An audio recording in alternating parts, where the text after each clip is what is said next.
આવે છે, પણ એ વૈરાગ્ય ક્યારે જતો રહે, ક્યાં જતો રહે એ કોઈને ખબર નથી પડતી.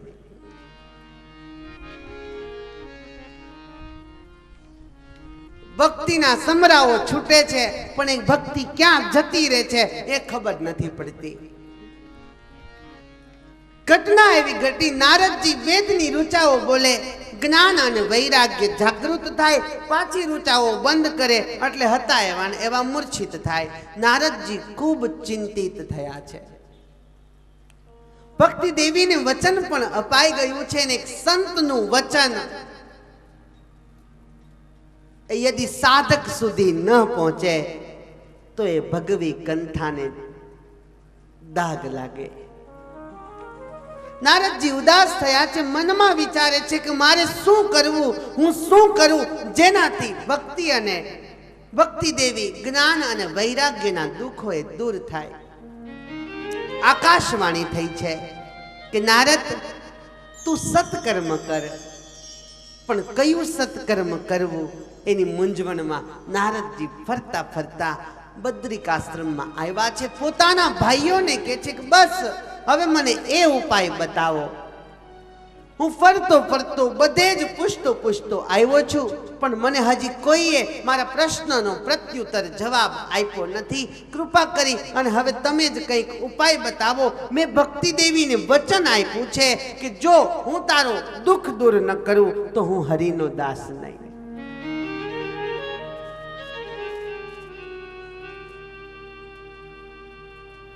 બસ મારા દુઃખનું કારણ માત્ર ને માત્ર આ છે.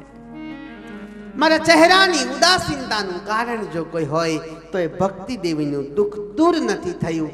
એ જ છે. કૃપા કરી અને આપ તો મારા વડીલ બંધુઓ છો, કંઈક મને ઉપાય બતાવો. હું કયું એવું સત્કર્મ કરું જે સત્કર્મના અંતે હું ભક્તિ દેવીના દુઃખને દૂર કરી શકું. સનત કુમારો કહે છે કે નારદજી, તમે જરા પણ ચિંતા ન કરો, પ્રસન્ન રહો. આ દુઃખને દૂર કરવા પહેલેથી જ એક સરળ ઉપાય છે. નારદ, તમે તો વિરક્ત સંત શિરોમણી છો, શ્રી હરિના દાસ છો. ભક્તિ દેવીનું દુઃખ સરળતાથી જ દૂર થશે. તમે ભાગવતની કથા કરો, જેનું ગાન સુખદેવ જેવા મહાન પરમહંસે કર્યું છે, જેના શ્રવણ માત્રથી જ્ઞાન અને વૈરાગ્યને બળ મળશે. આના શ્રવણ માત્રથી જ્ઞાન અને વૈરાગ્યના કષ્ટ પણ દૂર થશે. સિંહની ગર્જનાથી જેમ બકરીઓ ભાગે છે, તે જ રીતે શ્રીમદ ભાગવત કથાના શ્રવણથી કળિયુગ એ નષ્ટ થઈ જશે. માટે તમે શ્રીમદ ભાગવતની કથા કરો. જન્મ કોટી કૃતમ પાપમ નશ્યતે નાત્ર સંશય. નારદજી ખુશ થયા છે, કહેવા લાગ્યા, ધન્ય હો વડીલ બંધુઓ, તમારો સંગ કરવા માત્રથી મારા મનની ચિંતા એ નષ્ટ થઈ ગઈ છે. પણ આ ભાગવતની કથા મારે ક્યાં કરવી? કૃપા કરી એનું સ્થાન તમે મને બતાવો. અને સનત કુમારો કહે છે કે ઋષિઓ, ગંગા દ્વાર સમીપે તું તટમ આનંદ નામકમ. માં ભાગવત ભાગીરથી ગંગાના કિનારે આનંદ વનમાં તમે આ કથાની શુભ શરૂઆત કરો. નારદજી કહે છે કે બાપજી, આટલી મોટી કૃપા આપે અમારી ઉપર કરી છે, તો કૃપા કરી અને કથા તમે કરી દો ને. તમે વક્તા બનો અને હું શ્રોતા બનું. અને નક્કી થયું છે, બધા જ આવ્યા છે ગંગાના કિનારે, માં ભાગવત ભાગીરથીના કિનારે.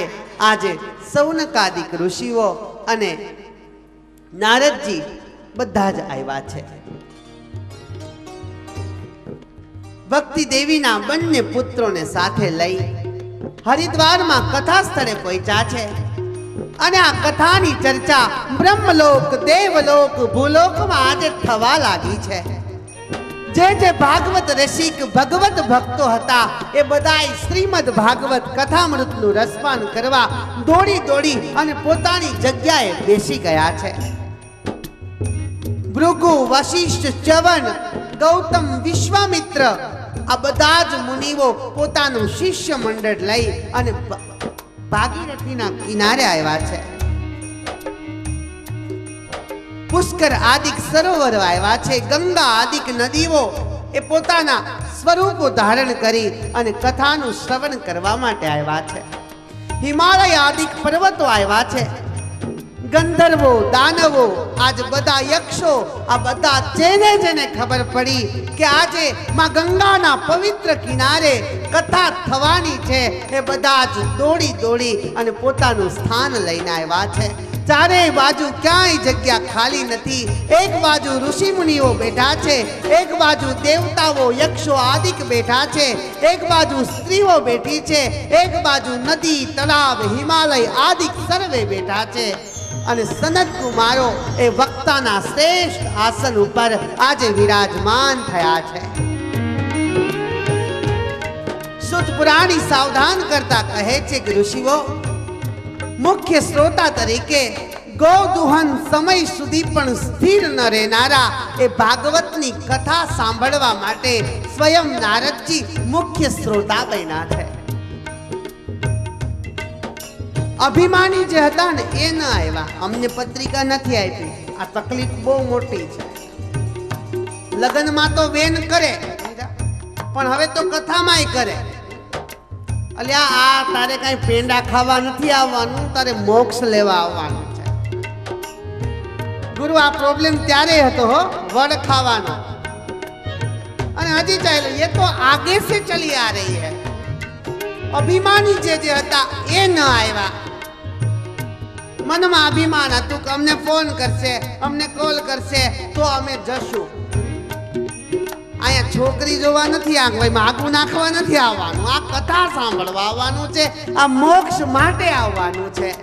જેને મોક્ષ જોઈએ એ બેસે ભાઈ, અને જેને નથી જ જોતો અને યમપુરીમાં ચાબુક જ ખાવા છે એ કોઈ આવતા નથી. If you don't mind. Bhrigu ઋષિ હતા એ ઘરે ઘરે ગયા, બધાને સમજાવે, પાગલ આ તારો મોક્ષ ન બગાડ. આવી ભાગવતની કથા એ ભાગીરથીના કિનારે આ અલભ્ય લાભ એ પાછો નહીં મળે. તારો મોક્ષ ન બગાડ. અને જે સમજુ હતા એ સમજી ગયા, રહી ગયા એ આજે રહી ગયા. બોલો જય સ્વામિનારાયણ. અને માં ભાગીરથીના કિનારે આજે શ્રીમદ ભાગવતની કથાનો શુભારંભ થયો છે. દેવતાઓ પોતાના વિમાનમાં બેસી કલ્પ વૃક્ષના ફૂલોની વૃષ્ટિ કરી રહ્યા છે અને ભગવાનના જયઘોષ સાથે શ્રીમદ ભાગવત કથાની શુભ શરૂઆત થઈ છે.